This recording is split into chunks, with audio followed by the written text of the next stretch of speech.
So hello, everyone. My name is Sarah Barczyk, and I am one of our assistant directors of admission here in the admission office at Xavier University. I wanted to take an opportunity and welcome you to our Muskie chat this evening about student integrity.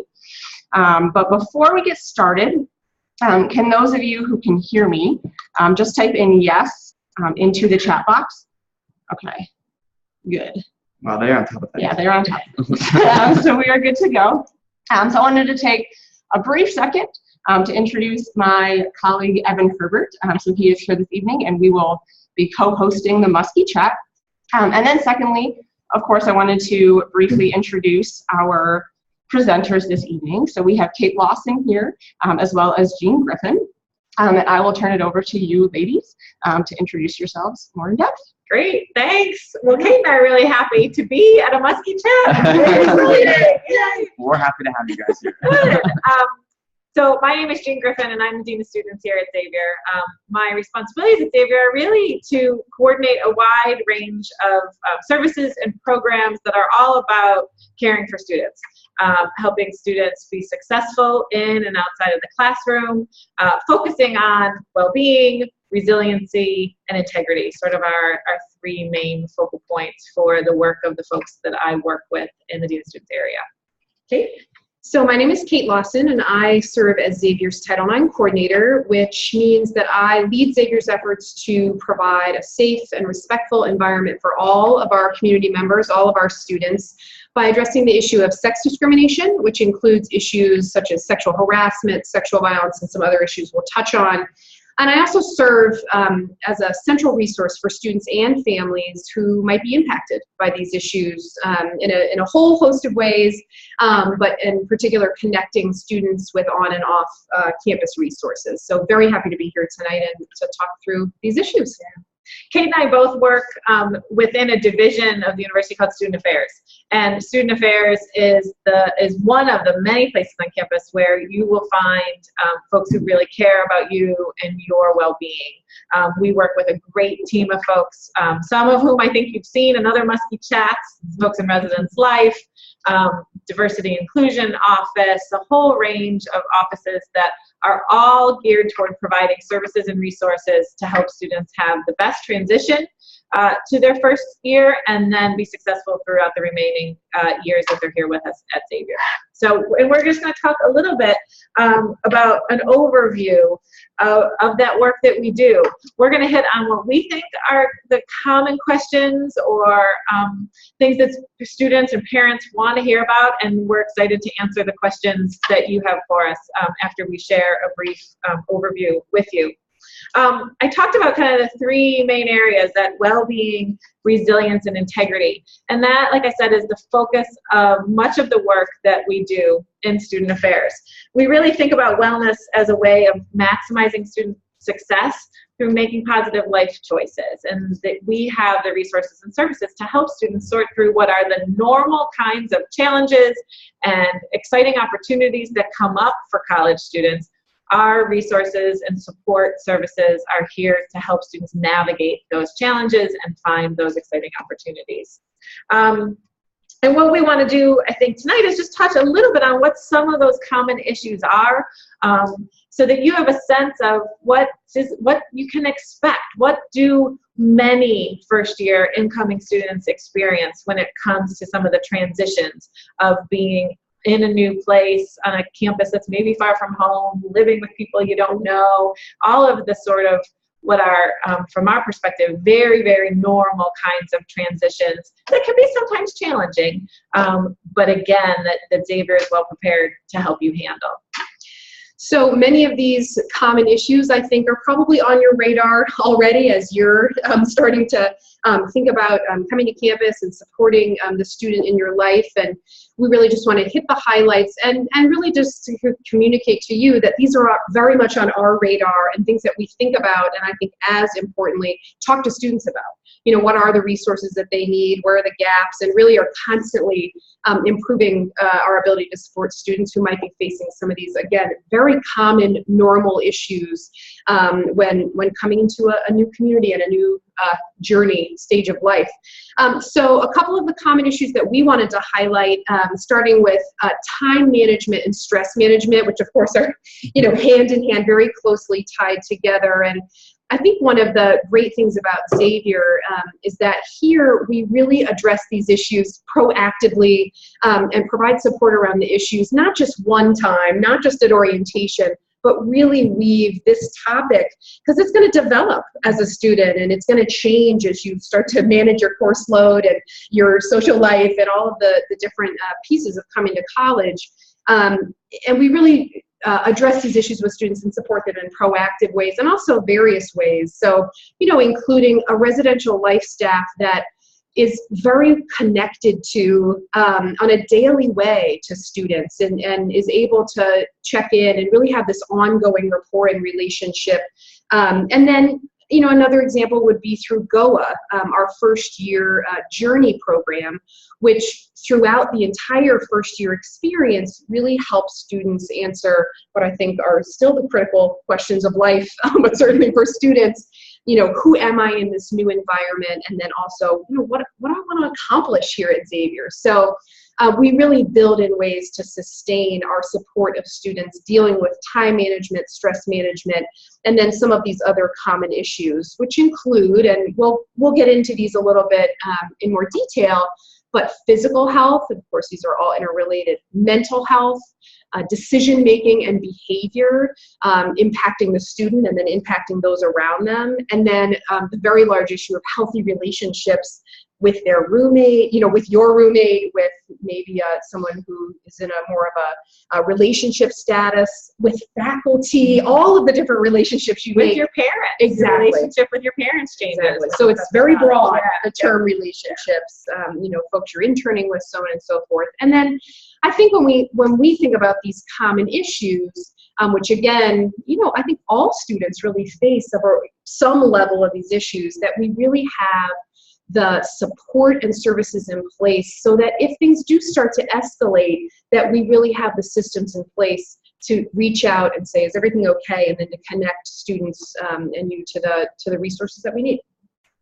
So we're going to take that list and kind of dig in on probably the bottom four there, just to provide you with a little bit more detailed information about some of the resources that you can look forward to taking advantage of. And really, that's the key, I think, we'll say it over and over again, but all of these resources are here. Most of them are free. Well, you're paying for them, so take advantage of them. These are opportunities for you to really get involved in the community, to become your best self while you're here and as a member of our family on campus. So when you look at physical health, we've got a number of resources and really critical, and I think sometimes one that college students and parents aren't focused a whole lot on. But many students are coming to campus today with more expectations around maintaining a healthy lifestyle. I can't overstate the importance of sleep and thinking about sleep and how you're going to get sleep when you're living with a roommate or two in a small space, and the sleep that your sleeping patterns that you've engaged in during high school might not work so much when you're in a residence hall environment. But paying attention to sleeping patterns is hugely important. We have great health services here on campus. So there's our McGrath Health and Wellness Center has a medical clinic on campus that is available to all students. It is important to note that you don't have to have Xavier's health insurance in order to access those services. Any insurance, most insurances I believe are accepted there, and you should always ask. Most students will certainly be able to receive care at McGrath Health Services for no charge. There's no charge for physician, nurse practitioner, or RN visits. So really an awesome opportunity for you to get care right here on campus. Our folks in McGrath on the medical side definitely want students and parents to know that they can contact emergency support on campus after hours. You can, for a non-life-threatening situation, you can talk to MD. Through campus police, they can connect you. And they also maintain relationships with hospitals and emergency clinics in the local community. So physical health in terms of illness or injury, you're in really great hands. We've got great services here. When you think about healthy lifestyle and healthy living, we also have a number of great resources on that front. We have our O'Connor Sports Center, where there's a gym and students have free access to using those facilities. There's also free fitness classes a schedule will go up that I think very first or second week, and students flock to those classes to have an opportunity to be active, to meet other people, and then build some of those relationships that way. We have great club sports and intramural programs. So if you are someone that, played sports in high school, but just kind of want to do it recreationally or for fun, we've got great outlets for you here. Our club sports program is huge, and the students compete pretty widely, not just local Cincinnati, they travel, and our intramural teams are a great way to get involved, build a team with your residence hall, floor, other, classmates. It's a great way to stay fit, do something fun, and again, make some really good connections with classmates. The other thing I think it's important to say is our dining. I may be a little biased, but I think we have a pretty awesome dining facility. You will have to eat it every day, and you may ultimately feel like it's not, the variety may be less exciting for you, but I think most of our students are really pretty impressed with the dining here on campus and the number of really healthy options, really well marked, vegetarian, vegan, gluten-free, and you walk in there and it's very visible, very accessible, and I think students can really do a great job of sticking to making good, healthy decisions about their food. There's also really good hamburgers and french fries and pizza and cookies. There's a beautiful dessert area, right? So we have a good balance on that, but I think it's important to point out the awesome dining that we have. Award winners. Yeah, award winners. Yeah. So that's physical health, and certainly bring questions on at the end if you've got questions about physical health. I want to switch though and talk a little bit about mental health. We know more and more students come to campus having some sort of meds that they've maybe taken through high school to help adjust with a variety of what are very common kinds of mental health issues. And we are prepared to help support students in doing that. We have a great counseling. We actually have two separate counseling services on campus. One is a section of McGrath. I mentioned our medical side. There's also a counseling side. And then we have Psychological Services Center. Both are phenomenal resources. No real difference why you would pick McGrath over Psych Services. Sometimes students will pick it for location if one is closer to where they're having classes or where their residence hall is, but great free counseling services. And, as Kate mentioned, a lot of the normal sorts of stress and, maybe some homesickness, things like that are very normal and can really be quickly and easily resolved with a maybe 1 or 2 time visit to the counseling center. Certainly if you're a student or for the parents, if you see your student, exhibiting behavior that seems like it's more than just slight homesickness, we want to know about that. Again, our counseling services are here and available to quickly intervene and help get a student connected to resources that are going to help them be successful.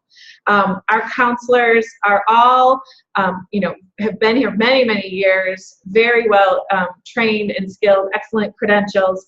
They do group sessions. They'll do topical group sessions. If there's a group of students dealing with loss, for instance, they'll have a group therapy session available for that. So they're really able to be responsive to student needs and will work with the student to find the appropriate kind of support for them.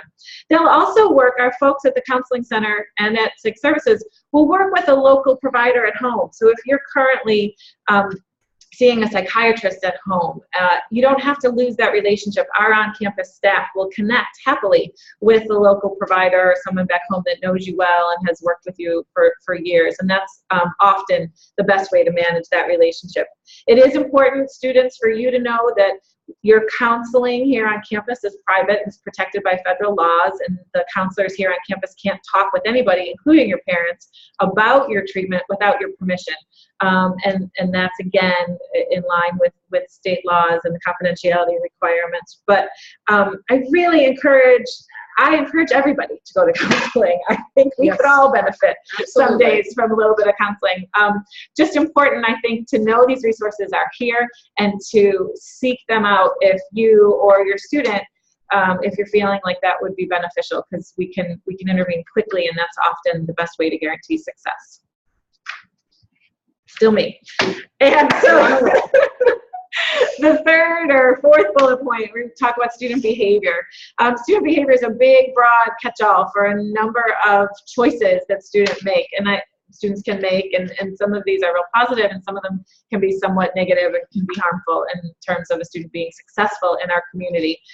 Certainly, some of the things that come to mind when you think about campus environment might be alcohol and drug use. And Xavier's not immune to that, but I will say that I think Xavier does a really good job of responding to students who may have issues with regard to substance use. And I think we're pretty clear with students about what our community expectations are.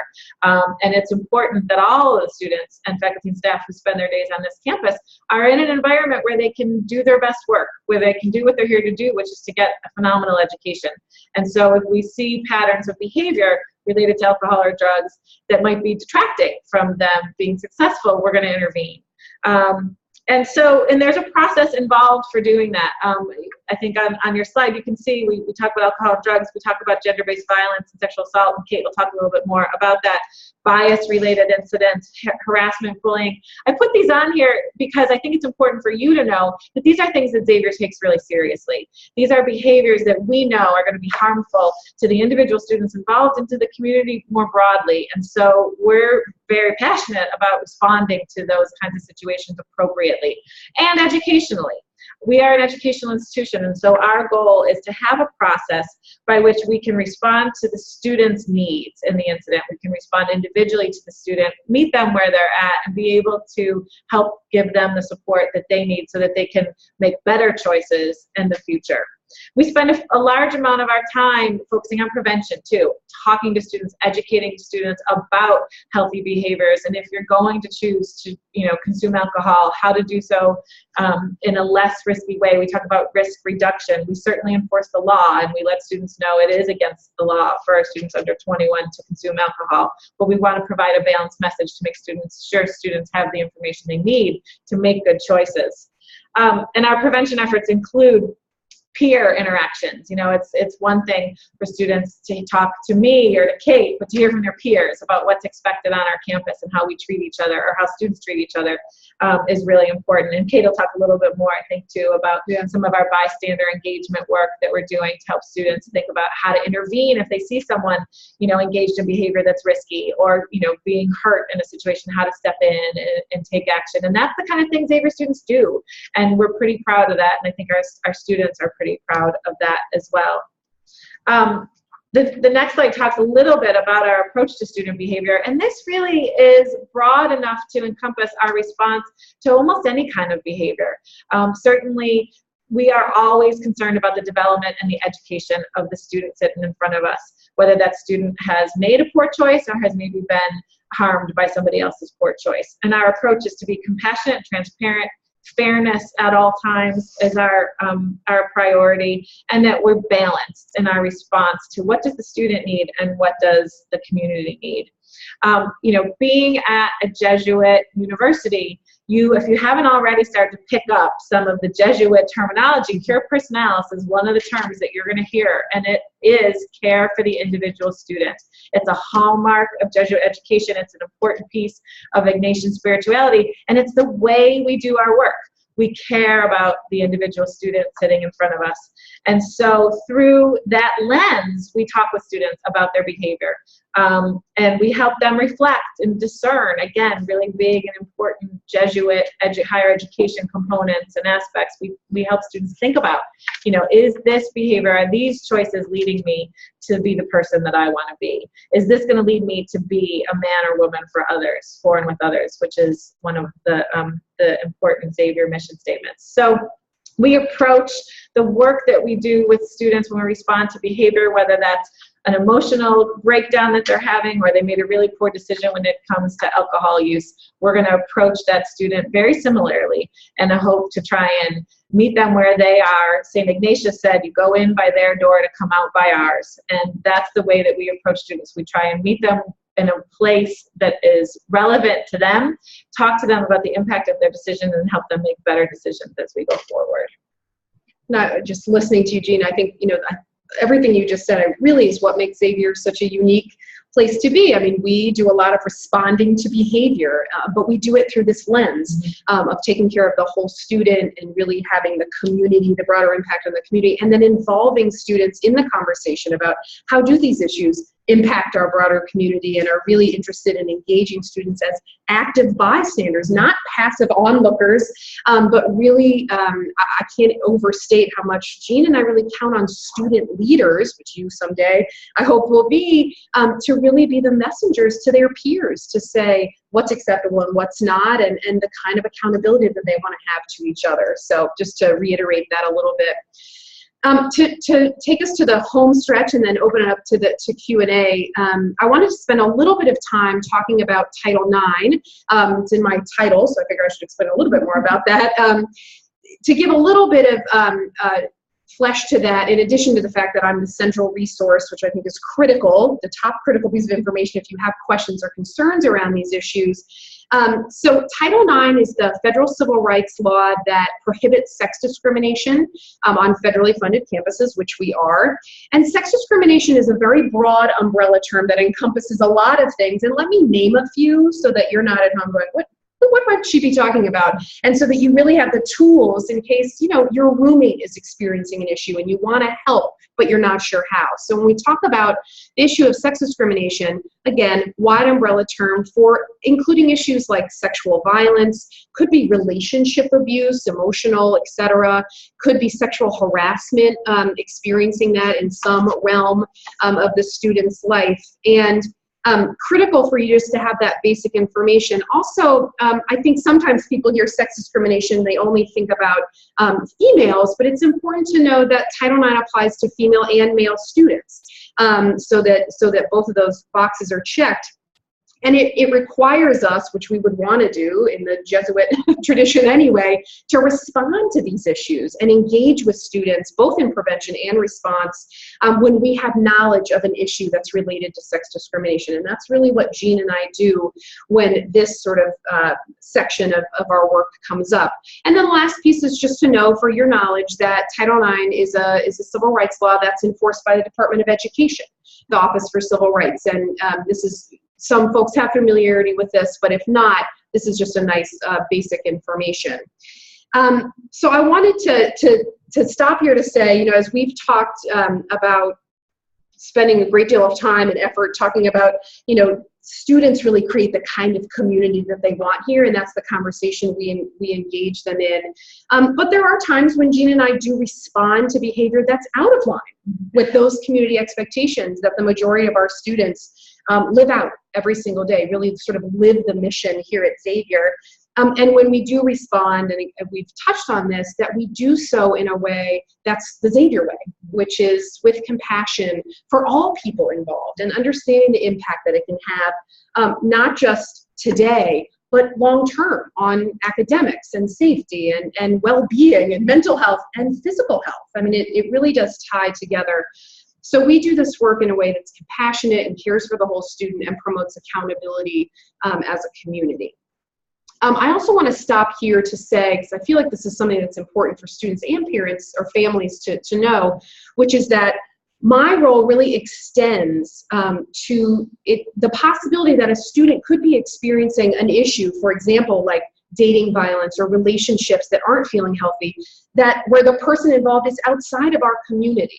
Maybe someone from home or someone who, they might be engaged with otherwise outside of our sort of the Xavier walls. And I can really be a resource, both Jean and I, to help students if that is impacting their ability to be successful here, mentally health successfully, physically healthy, and then of course with student learning and academics. So I just always want to say that our work often extends, past the walls of this university. Finally, before we open it up for Q&A, we've been sharing, I think, a lot of information related to Xavier's commitment to students, which is, of course, critical, and around how we promote, what we do to promote student learning and success. But we also wanted to share that Xavier students make a promise and commitment to each other and then back to us, which we think is really valuable, and wanted to share with you the Xavier student commitment, which was created by students, and the efforts to engage all students to really sort of take the pledge to really invest in each other and this community, to really sign on to living in this way was really an incredible student-led effort over the last year, that we sort of saw come into fruition, which was really incredible. And I think that effort, and then the sort of sustaining of it going forward by student leaders, just speaks volumes about the kind of students who come here and the kind of students we want to have here in the community that we're promoting here. That's it. Yeah. On to the Q&A. That's great. Thank you very much. As you said, you threw lots of information. We sure did. All very important. So we do have a few questions so far. And our first is someone asked if this information will be shared at Manresa. So if you can talk a little bit about what that experience will be like. Yeah, there's a number of ways that you're going to hear repeated information through Manresa. Some of the specific information on health and counseling and insurance. There's sessions for families during the first day, I believe it is, of Manresa, and I will be there along with staff from both of those areas. Kate and I both addressed the entire first, you get to see us again. Kate and I both addressed the entire first year class and talk about a number of these issues. There's skits that your Manresa leaders will do talking about these issues. So yeah, this is not a one and done kind of situation. You're going to hear us talk about these kinds of issues and be available to continue to talk about these on one-on-one basis as Manresa begins and as the years go on. And I think what we're really intentional about is not just having information come from Jean and I, which is important, that's sort of one layer, but also to have our Manresa core leaders and the student leaders who are in Manresa really be fluent. I mean, we have very good relationships with those student leaders, and really be fluent in all the stuff we just shared, because they're really ambassadors of the information and that community that we're trying to create. The other place too that we should mention where you'll hear more about these and then more in depth is through the GOA program. So each incoming first year student is going to have the opportunity to participate in this GOA class, and there'll be many of the topics that Kate and I touched on today are going to be full class sessions, where there'll be activities and opportunities to engage in dialogue with each other and talk about what is community expectation, what are our community expectations around these things. So GOA is going to be a great opportunity for that continued dialogue as well. And then our next question, I believe, comes back to something that you had talked about, Kate. Sure. So you had talked about expectations of Xavier as a federally funded university. Can you talk a little bit about, I guess, what that means to be a federally funded university? Sure. Yeah, no, absolutely. So as it relates to Title IX, just as an example, so Xavier, any university that receives any federal money at all, including financial aid for students, then is drawn under a series of federal laws that apply because we receive that funding. So there's actually very few private universities that don't receive some amount of federal money. So that's what sort of triggers the federal law mandate, if that's helpful.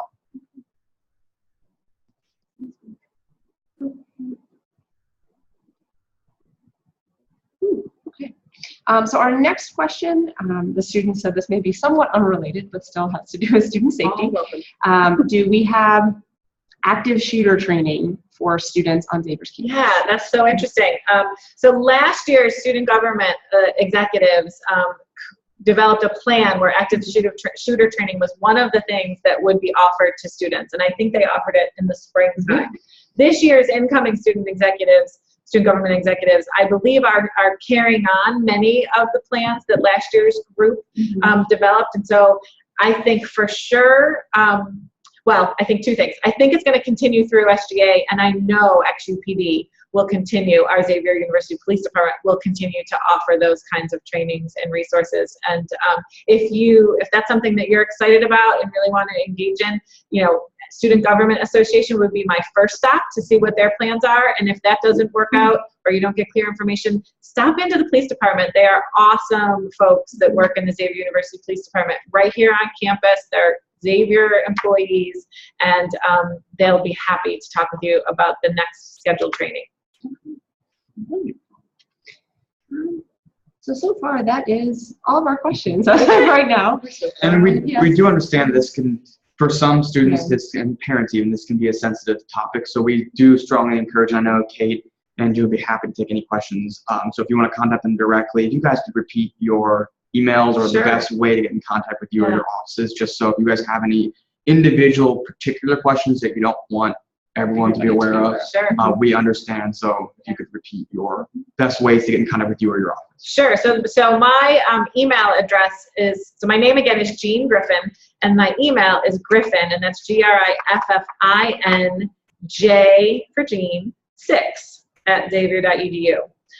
For a phone contact, 513-745-3166. You can also find, I mean, if you type in Dean of Students Xavier, just in the Xavier website, Jean will pop up as well, if that's helpful. So Kate Lawson, Lawson, and if you put in Kate or Xavier Title IX, all of the information and more than you even counted on will come up.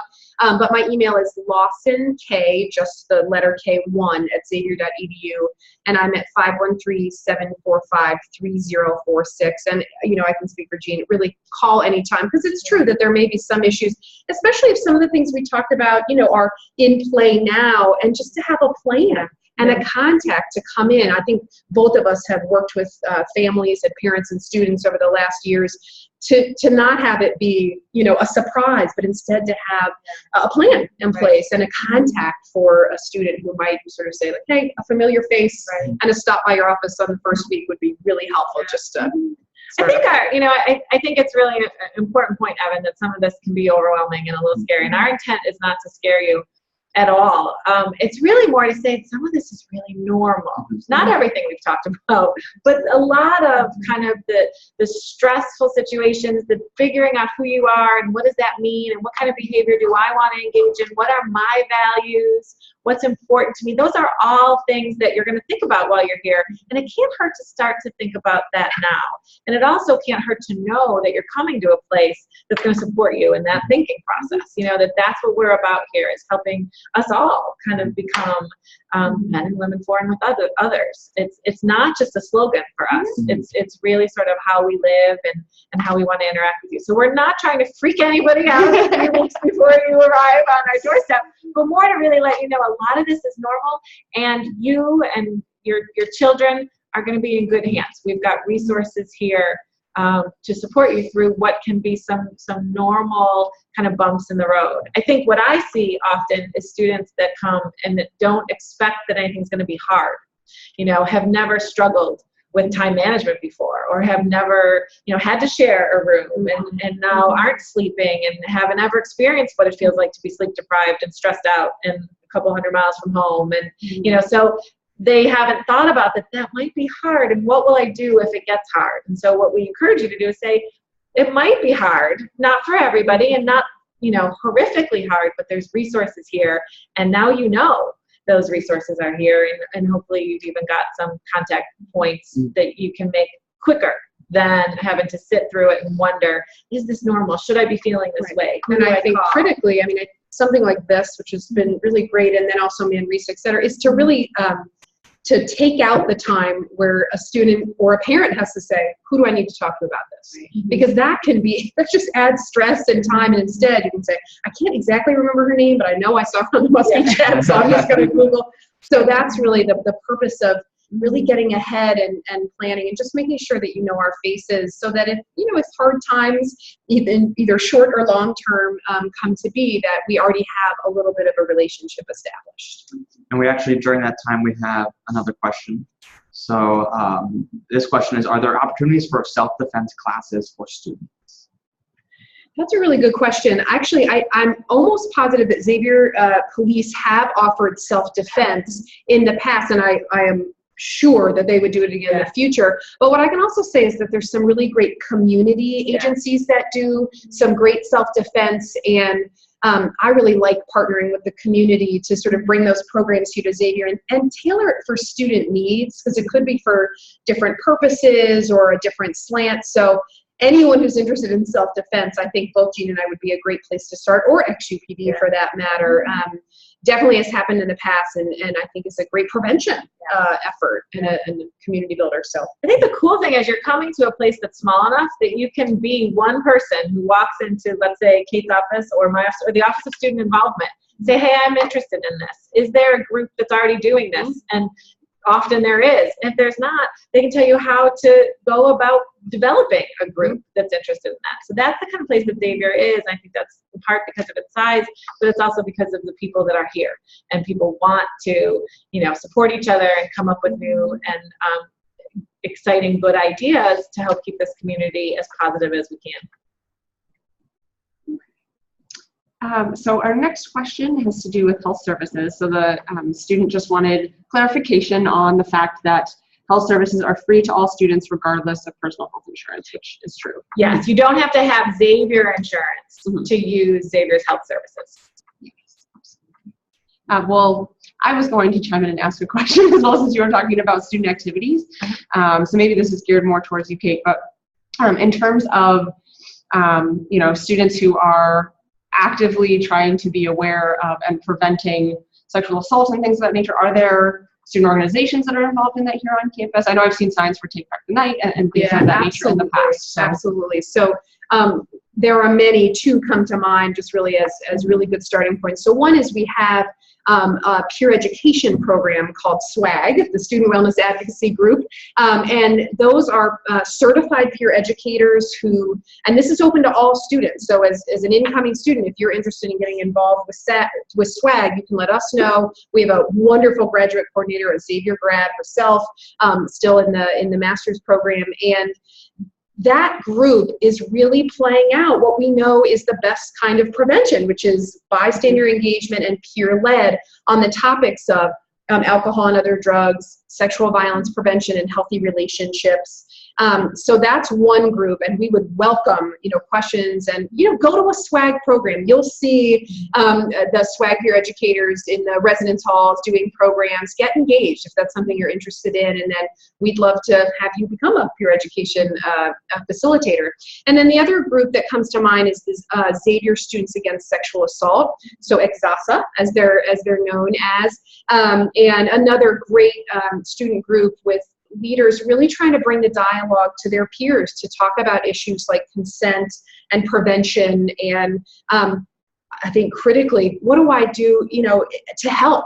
What are signs that someone might have experienced something, and how do I help them? How do I reach out in a way that's sensitive, compassionate, and connect them to the resources we have? And that's just scratching the surface, but those are two great student groups leading our work in that area.